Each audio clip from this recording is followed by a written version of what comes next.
Bonjour jeunes gens et bienvenue dans le troisième volet de cette série de vidéos sur la compétence de synthèse et le CESS 2024.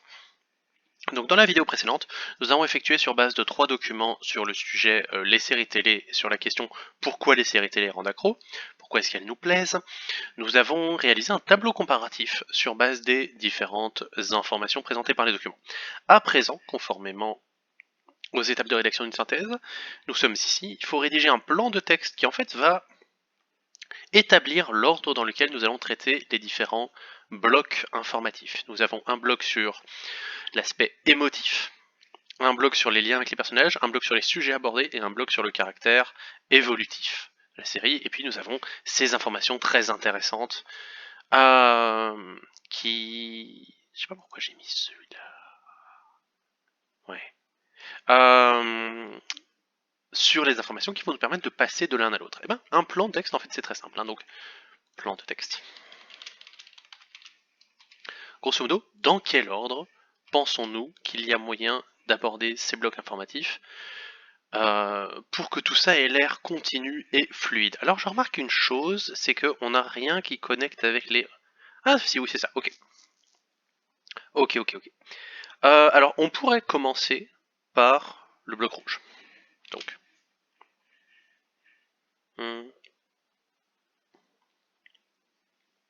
je réfléchis. Si on commence par le bloc rouge, on explique tout ça, puis on termine là-dessus, on enchaîne sur ce bloc-là, puisqu'il y a cette information-là qui fait charnière, on enchaîne sur les séries évoluent, on explique tout ça, on embraye sur les personnages, se déroule sur plusieurs années, et donc on vieillit avec les personnages, et ensuite on explique les personnages, et on termine avec les personnages ont des défauts, donc les séries abordées sur... Ouais, c'est un ordre qui est possible. Donc...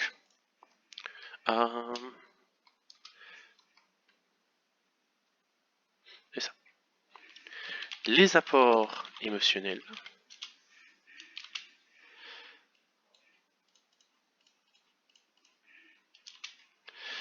Ensuite, j'ai dit qu'on passait à l'évolution des séries.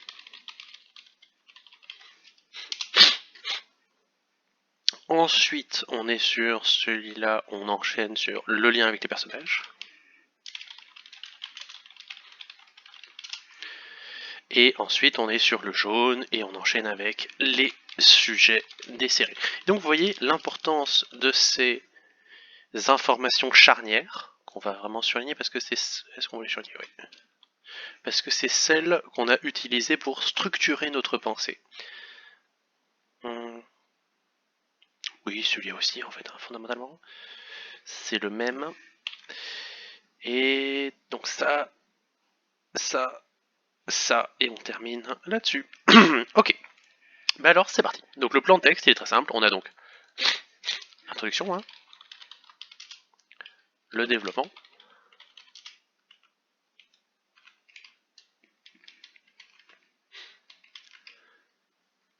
et on termine avec la conclusion. Voilà. Et ben, c'est parti. On peut passer à la rédaction. Donc je rappelle, introduction, qu'est-ce qu'il faut mettre dans une introduction?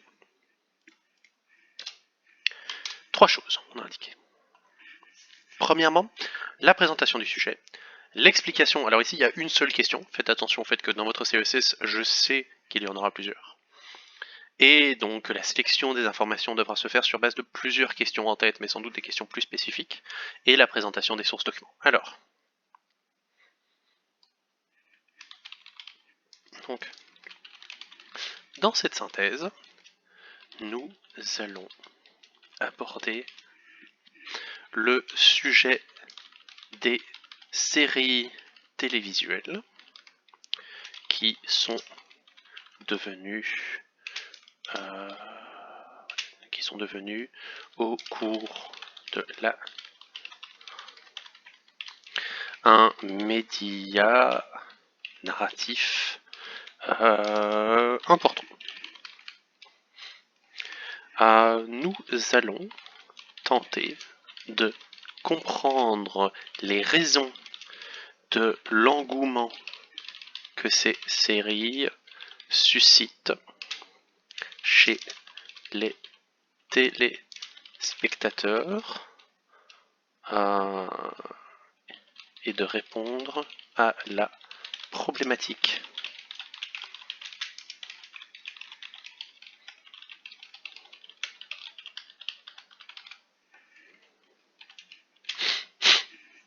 Donc, on présente le sujet, les séries télé, et on explique notre problématique, pourquoi les séries rendent accro. Il nous reste à présenter les documents par lesquels on va répondre à ça. Pour ça, c'est très simple. Nous allons, pour ce faire, nous baser sur 3 sources. Série télé des allées psychiques écrite par...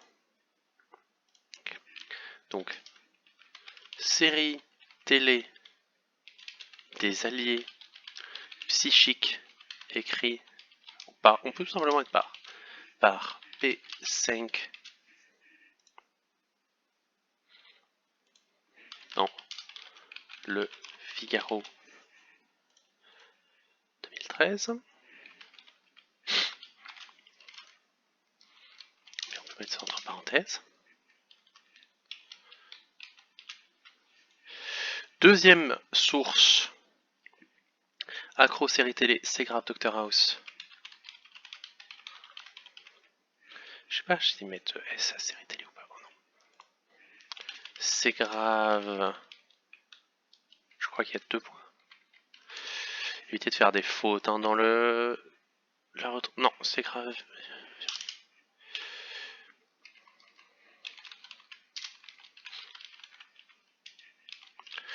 Par... Comment il s'appelle lui? M. Laronche, Le Monde 2011.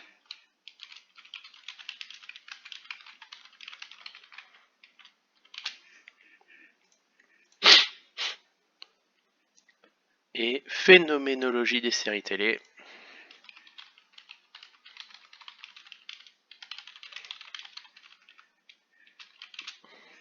C'est Crevon, lui. Crévon. Et alors là, d'où ça vient? Sérialogie, analyse et critique de séries télé anglophones. Ouais.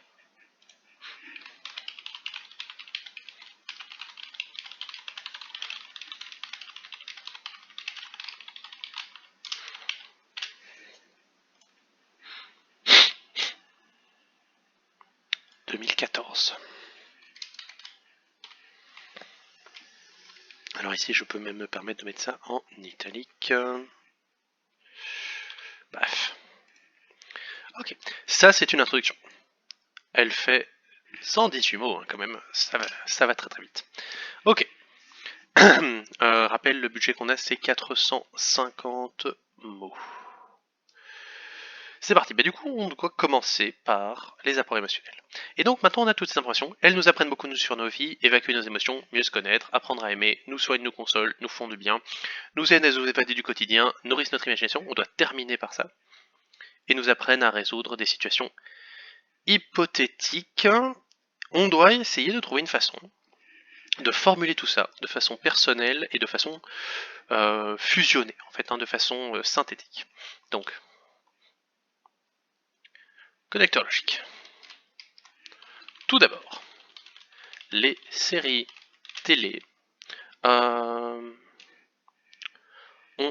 un impact positif sur les émotions du spectateur, ce qui explique partiellement cet engouement.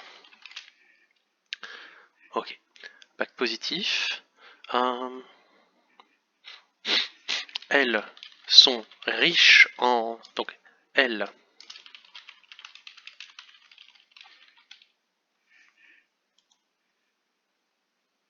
bien sûr.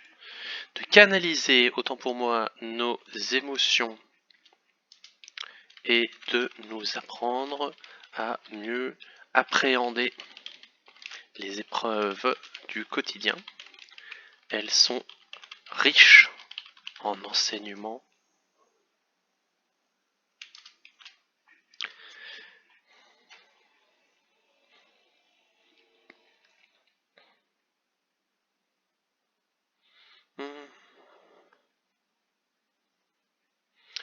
elles sont riches en enseignements et peuvent nous plonger dans des...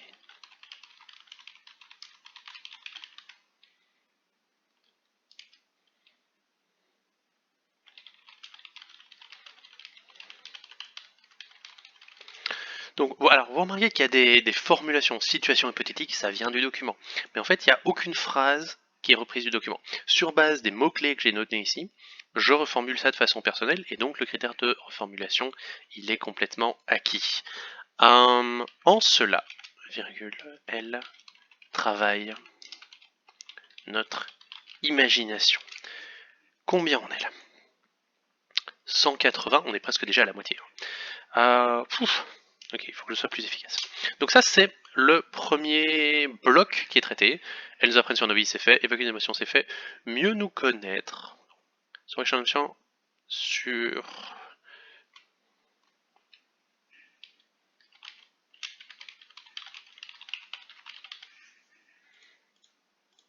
Ok. Faut quand même essayer d'être complet, malgré le fait qu'on est synthétique. Nos consoles nous font du bien, nous aident à nous évader du quotidien.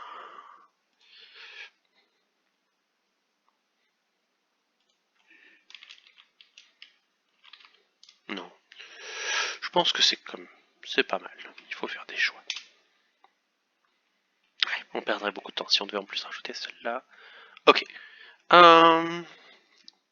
Du coup, sur base de celle-là, elles nourrissent notre imagination, on peut basculer vers le deuxième paragraphe. Okay. En effet. Et là, on utilise un connecteur logique qui dit qu'on va aller dans le même sens et presque reformuler ce qu'on a dit précédemment. Les séries travaillent notre imaginaire car ce sont des histoires ouvertes en perpétuelle évolution.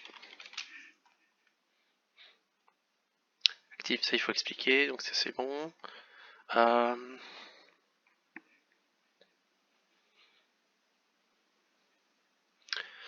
La structure, même si la structure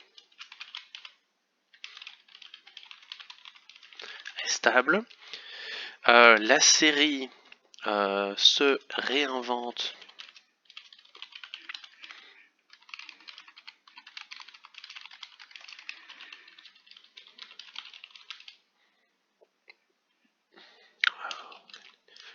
ça se dit, qui garde en haleine, qui garde le spectateur, qui captive le spectateur, garde le spectateur captif.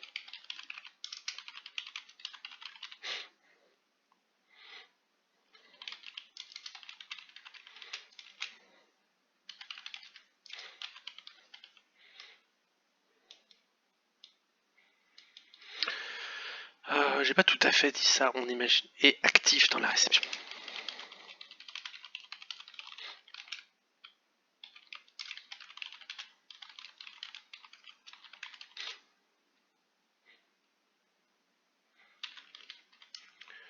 C'est donc une œuvre. Nous vivons donc les séries sur le temps long. Les séries sont donc des œuvres évolutives. Comment est-ce qu'on peut expliquer ça? Est-ce qu'il faut atterrir sur laquelle? Cette idée-là. Continuité se déroule sur plusieurs années pour pouvoir embrayer sur le vieillissement à 3 niveaux. Oui. Les séries et leurs univers évoluent donc avec le temps. Ok. De plus, cette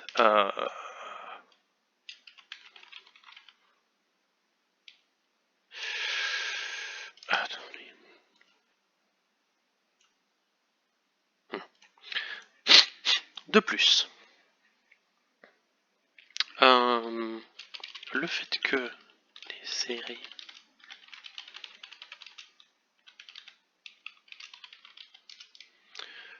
comment est-ce qu'on va formuler ça? Le fait que se déroule sur plusieurs années met également en place un vieillissement parallèle les spectateurs, les acteurs et les personnages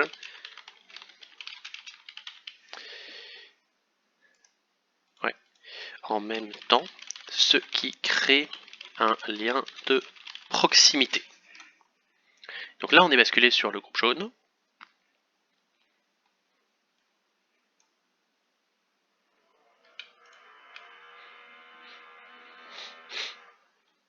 Pardon pour la perceuse du voisin. On est sur le groupe jaune. Ouais, il y a beaucoup de choses à dire sur les personnages. Les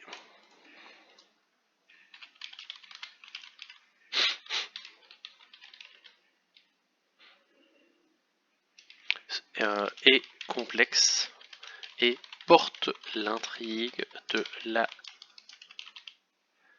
la série par leur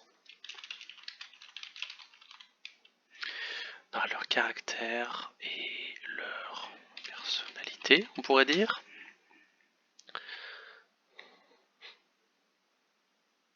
Ok, non stéréotypés, complexes, ils ont des défauts. Il y a un réel attachement et même une identification au personnage de la part des spectateurs. En effet, ces personnages sont non stéréotypés, ça c'est quand même une expression importante, et ont des défauts et des problèmes qui ressemblent aux nôtres, ce qui nous permet de nous projeter dans leur vie et d'y trouver du réconfort. Ok, et donc là, ouais, bien. On doit embrayer sur le dernier qui part de ces personnages non stéréotypés et complexes pour et imparfait.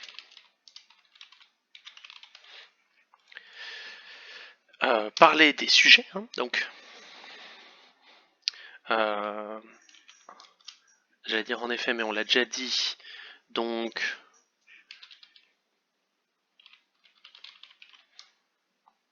tout comme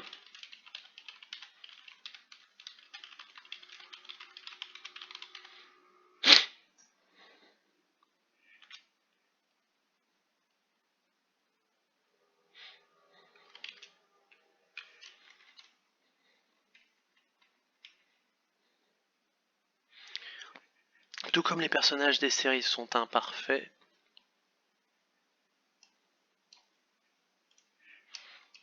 non, tout comme elles osent montrer des personnages imparfaits, les séries osent également aborder des sujets tabous et compliqués qu'on ne trouve nulle part ailleurs. Ces sujets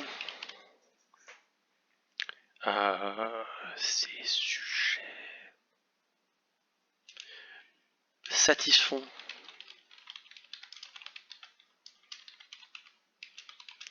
et nous apportant forme de catharsis, c'est donc le défouloir dont je parlais avant.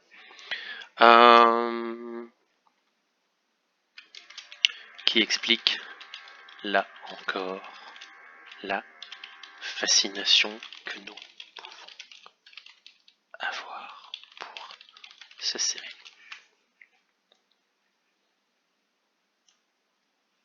Et la conclusion. Est-ce que j'ai vraiment tout dit dans ce paragraphe-là? Tous les domaines sont traités, dans des tabous, personnages ont des problèmes existentiels.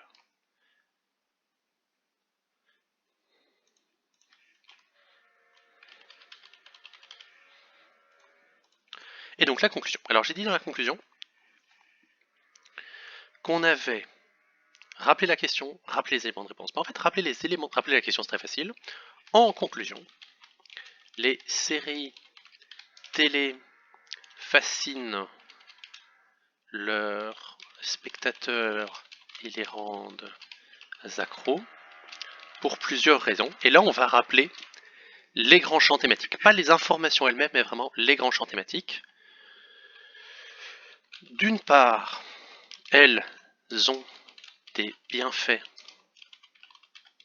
ou elles ont des vertus, comment est-ce qu'on avait formulé ça, ont un impact positif sur les émotions.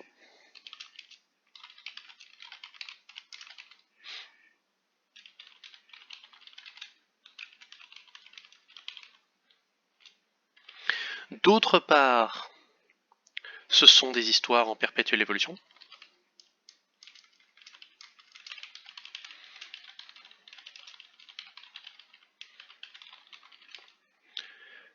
Par ailleurs, de plus, tout simplement,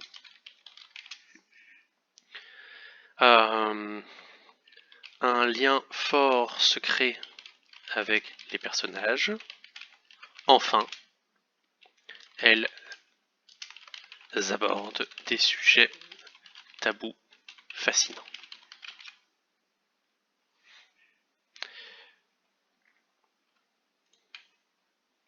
« 448 mots. Y a moyen de faire avec des tournures plus simples, etc. Moi j'ai tendance à faire des phrases parfois un peu longues, mais on est complètement dans la fourchette de 350 à 450 mots, puisqu'on est 2 mots en dessous de la limite. Et voilà, ça c'est une synthèse. Donc je rappelle les différents critères auxquels on doit faire attention. On peut les reprendre ici. Est-ce qu'on a bien sélectionné toutes les informations? J'ai l'impression que oui. Est-ce qu'on les a reformulées? Oui. Est-ce qu'on les a mises en réseau? Ben oui, le tableau comparatif et les blocs thématiques complètement. On n'a pris aucune position personnelle. On a bien expliqué chaque point, on n'a pas été implicite, on n'est pas parti du principe que le lecteur savait ce que tel truc veut dire, à part peut-être sur le mot catharsis. On pourrait le retirer. La référence aux sources, elle est là. Il se fait que donc moi, ma doxa là-dessus, c'est d'indiquer les références au début, dans l'introduction, et puis plus après. Certains professeurs demandent à ce qu'on rappelle les références au fur et à mesure du développement en disant tel auteur dit ça, tel auteur dit ça. Mais là, en fait, ça prend énormément de place et on a beaucoup moins l'occasion de dire deux choses. Le respect de la longueur imposée, tout juste. Moi, ça me semble très bien. Et donc voilà, la structure du travail a été respectée. On a fait les deux lectures en un parce qu'il se fait que j'avais déjà connaissance de ces documents avant, mais oui, on peut relire maintenant pour les fautes d'orthographe. Je suis pas convaincu que ce soit très utile pour vous, donc je vais le faire de mon côté. Et voilà, je pense qu'avec tous ces éléments-là, vous avez un bon exemple de comment est-ce qu'on fait une synthèse. Je vais donc arrêter cette vidéo ici.